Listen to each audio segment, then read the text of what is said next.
जय हिंद दोस्तों, मेरा नाम अनुज है। अध्ययन विथ अनुज ऑफिशियल चैनल पर आप सभी लोगों का स्वागत है। दोस्तों, आज की वीडियो में फिर से आपके लिए 20 अति महत्वपूर्ण जीके के क्वेश्चंस लेकर के आया हूँ।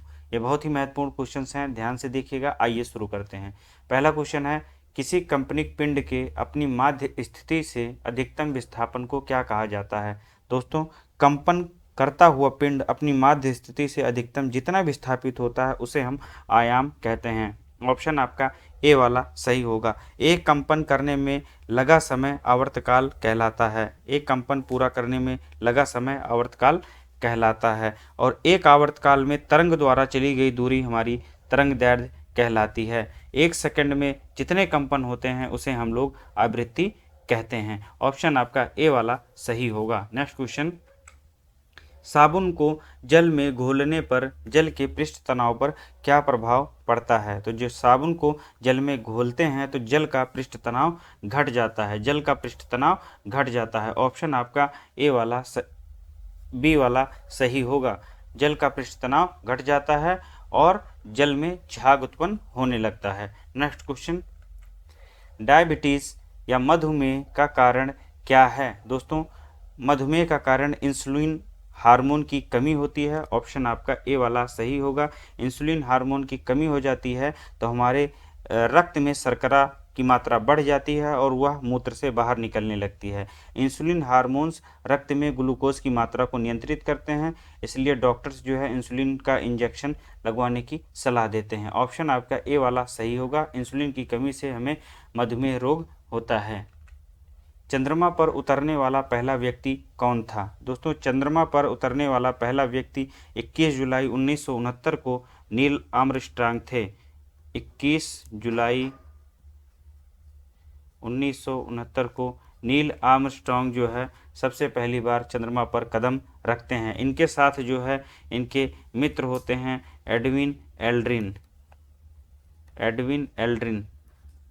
लेकिन पहली बार चंद्रमा पर पैर किसने रखा था, तो नील आर्मस्ट्रांग ने रखा था। ऑप्शन आपका ए वाला सही होगा। अर्जुन पुरस्कार कब से प्रारंभ हुआ है। दोस्तों, अर्जुन पुरस्कार विभिन्न खेलों में उल्लेखनीय उपलब्धियों के लिए खिलाड़ियों को प्राप्त किया जाने वाला भारत सरकार का खेल विभाग द्वारा दिया जाने वाला एक पुरस्कार है। इसे जो है 1961 में देना प्रारंभ किया गया था। ऑप्शन आपका ए वाला सही होगा। खिलाड़ियों को जो प्रशिक्षण देते हैं उन प्रशिक्षकों को जो पुरस्कार प्रदान किए जाते हैं उन्हें द्रोणाचार्य पुरस्कार कहा जाता है। द्रोणाचार्य पुरस्कार कहा जाता है और यह 1985 में देना प्रारंभ हुए थे। छठवां प्रश्न है, विदेशी लेखक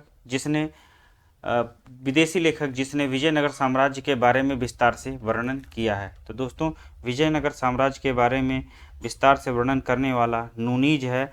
यह अश्व व्यापारी बन करके अच्युत राय के शासनकाल में आया था। अच्युत राय जो कि तुलु वंश के शासक थे। यह 3 वर्षों तक इनके जो है शासनकाल में विजयनगर में रहा था। इसने एक पुस्तक लिखी है जिसका नाम है क्रॉनिकल ऑफ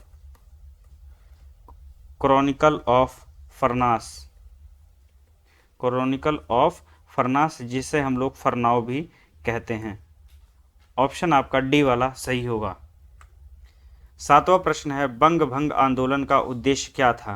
दोस्तों, बंग भंग आंदोलन का उद्देश्य पश्चिमी और पूर्वी बंगाल के हिंदुओं का विभाजन और हिंदू मुस्लिम तनाव था। ऑप्शन आपका डी वाला सही होगा। बंगाल भारतीय राष्ट्रीय चेतना के केंद्र के रूप में विकसित हो रहा था। अंग्रेजों ने इसी जुझारू चेतना पर आघात करने के उद्देश्य से ही बंगाल के बंटवारे का निर्णय लिया था। उस समय के जो गृह सचिव थे राइसले, उन्होंने कहा था, अविभाजित बंगाल एक बड़ी ताकत है, विभाजित होने से यह कमजोर हो जाएगी और हमारा मुख्य लक्ष्य बंगाल का बंटवारा करना है, जिससे हमारे दुश्मन बढ़ जाएं और कमजोर पड़ जाएं। इसलिए जो है बंग भंग आंदोलन का बंगाल को जो है बंटवारा किया गया था। ऑप्शन आपका डी सही होगा। पश्चिमी और पूर्वी बंगाल के हिंदुओं का विभाजन और हिंदू मुस्लिम तनाव।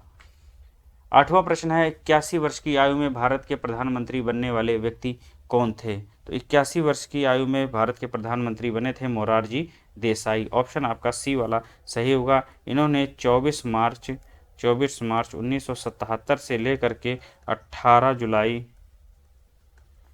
1979 तक अपना कार्यकाल चलाया था। टीटागढ़, टीटागढ़ क्यों जाना जाता है, किस लिए जाना जाता है? टीटागढ़ जाना जाता है किस लिए? तो कागज उद्योग के लिए जाना जाता है। पश्चिम बंगाल स्थित टीटागढ़ में पहली पेपर मिल दोस्तों 1882 में स्थापित हुई थी। टीटागढ़ की जो पेपर मिल है वह 1882 में स्थापित हुई थी।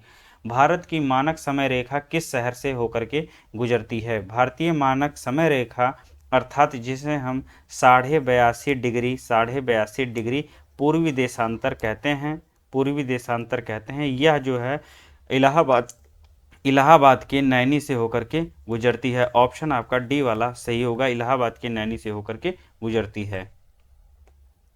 निम्नलिखित में से कौन सा उपाय एक राष्ट्र की संपत्ति में वृद्धि नहीं करेगा? दोस्तों, नई कंपनियों में निवेश, कारखानों की बढ़ती कार्यक्षमता, घास के मैदानी भागों का बागों में परिवर्तित करना, यहाँ पर बागों होगा, बागों में परिवर्तित करना, या सब्सिडी के रूप में करों का पुनर्वितरण करना। तो ऑप्शन आपका डी वाला सही होगा। सब्सिडी के रूप में करों का पुनर्वितरण करके राष्ट्र की संपत्ति में वृद्धि नहीं होगी, क्योंकि राष्ट्रीय आय का मुख्य साधन कर होता है, टैक्स होता है, जबकि सब्सिडी राज्य द्वारा आर्थिक सहायता है जो उत्पादकों, वितरकों तथा कमजोर तबके के लोगों को लाभ पहुंचाने के लिए दी जाती है। और यदि हम लोग कर के रूप में पैसे को लेकर के और वापसी जो है जनता के बीच में देंगे तो किसी तरह के राष्ट्र की संपत्ति में वृद्धि नहीं होगी। बाकी तीन कारक राष्ट्र की जो है संपत्ति की वृद्धि में योगदान निभाते हैं। नेक्स्ट क्वेश्चन देखते हैं। 12वां प्रश्न है, किस स्थान पर भागीरथी और अलकनंदा मिलकर गंगा नदी बन जाती हैं? कहाँ पर भागीरथी और अलकनंदा का सम्मिलित रूप गंगा होता है? तो दोस्तों, जो उत्तराखंड का जो देवप्रयाग है यहाँ पर मिल जाती हैं जब भागीरथी और अलकनंदा, तो गंगा नदी में परिवर्तित हो जाती हैं। ऑप्शन आपका बी वाला सही होगा। नेक्स्ट क्वेश्चन है, सदन के कुल सदस्यों का कितना भाग वैधानिक चैम्बर की मीटिंग बुलाने के लिए आवश्यक गणपूर्ति या कोरम है?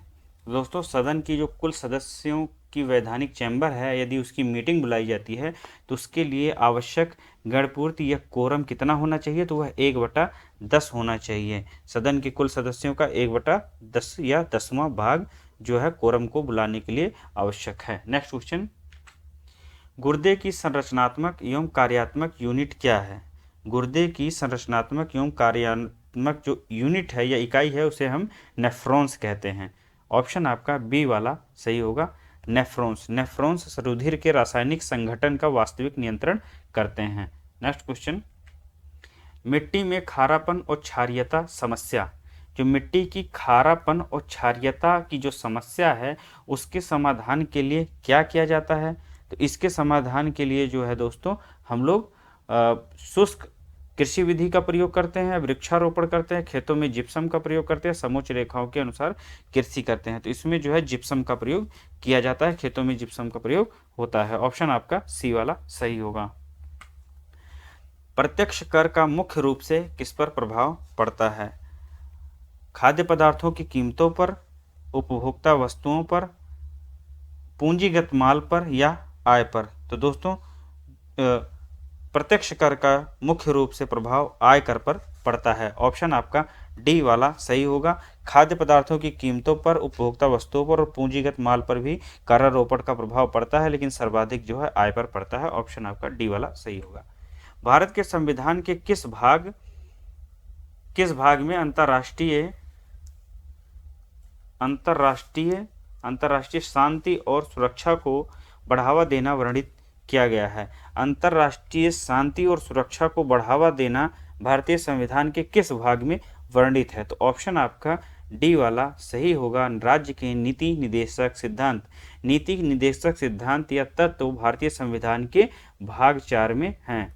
भारतीय संविधान के भाग 4 में अनुच्छेद 36 से 51 के मध्य वर्णित हैं। और भारतीय संविधान का अनुच्छेद 51 कहता है कि राज्य अंतर्राष्ट्रीय शांति और सुरक्षा की अभिवृद्धि करने, राष्ट्रों के बीच न्यायपूर्ण और सम्मानपूर्ण संबंधों को बनाए रखने का प्रयास करेगा। तो इसलिए ऑप्शन आपका डी वाला सही होगा। 18वां प्रश्न है, किस नदी पर सरदार सरोवर बांध परियोजना निर्मित की गई है?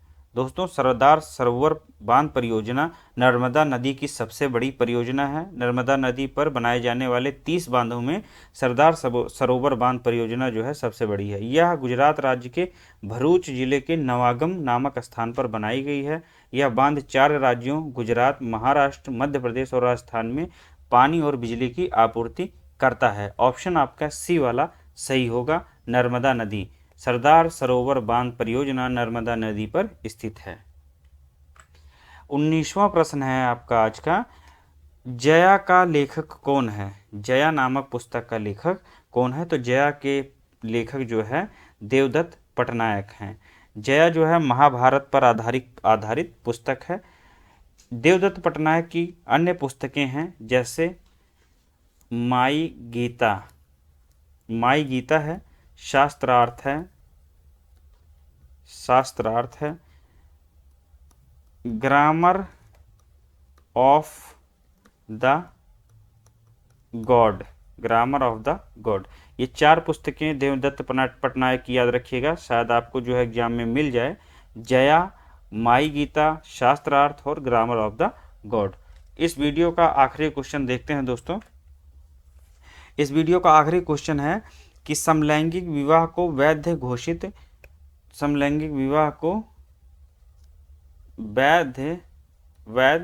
घोषित करने वाला पहला एशियाई देश कौन है? तो पहला एशियाई देश जो है ताइवान है दोस्तों। 16 मई 2019 को ताइवान ने समलैंगिक विवाह को मान्यता प्रदान की थी। ऑप्शन आपका ए वाला सही होगा। दोस्तों, ये 20 क्वेश्चन थे आज की वीडियो में। मुझे लगता है कि आपके एग्जाम्स में इससे आपको काफ़ी मदद मिलेगी। आप लोग इस वीडियो को एक बार पुनः देख लीजिएगा। इसी तरह की वीडियोज़ मैं आपके लिए लाता रहूँगा। मिलते हैं अगले वीडियो में। जय हिंद।